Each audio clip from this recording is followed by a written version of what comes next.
With us to talk more now about the moon is planetary geologist Harald Hiesinger from the University of Munster. He's been described in the media here as Germany's man in the moon. Professor Hiesinger, thank you so much for joining us. Thank you for having me. Absolutely. Why is the moon so important for us? Well, for us planetologists, the moon is really sort of like a history book, okay, that allows us to look back to the early phases of the solar system. And by doing this, we can better understand the rest of the solar system, including our own planet Earth. So therefore, the moon is a key object for the understanding of this rest of the solar system.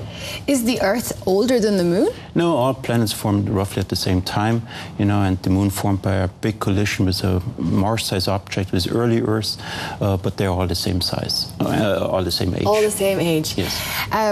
Now, you yourself specialise in volcanic activity on the lunar landscape. That's Can you right. tell us a little bit more about that? Yeah, so if you look up to the moon, all these black areas that you see with your naked eye, those are actually made out of a specific type of rock. It's called basalt, and that's a very common rock here on Earth too.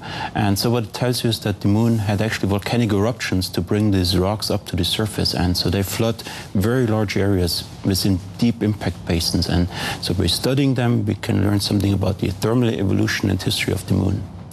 Is it difficult to have your subject that you study so far away? No, not at all. We have very good instruments now in orbit around the moon. We have the Lunar Reconnaissance Orbiter mission, which is about 50 kilometers above the surface. And we're taking pictures of about half a meter resolution, so it's not a problem. And we have, of course, the Apollo and Luna samples that we have still in our laboratories. So there's plenty of material that you can work from. How about the ESA? They have halted a project recently, the Lunar Lander project. How much of a blow was that for you? Well, that's really bad, because this would have been a really interesting mission, because it was planned to land on a crater rim at the South Pole that is always in sunlight, and it's actually close to the crater floor, which is always in permanent shadow. So that would have been a really interesting place to go, because in these shadowed areas you could have actually water ice available for space missions, for rocket fuel, for whatever you want to use it. Now, they did mention water ice in the report. Can you tell us why that's important? Well, as I said, it's an incredible resource. If you go to the moon and you don't have to bring your water, then your mission is going to be much cheaper, and so you can basically live off the land in this respect. And if you can access the water, that would be really fantastic for any future exploration of the moon.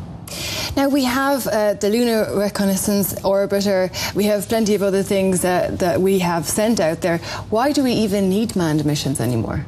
Well, it's really sort of a question of what kind of scientific question you have.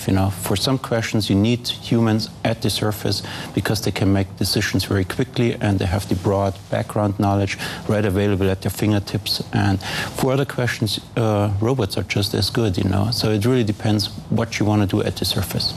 Would you go to the moon yourself? Absolutely, I would go immediately, right now.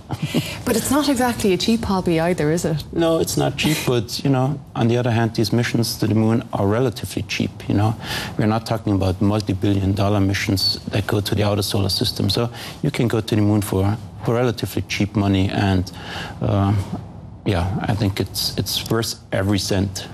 Professor Hiesinger, thank you so much for joining us here at Tomorrow Today. You're welcome.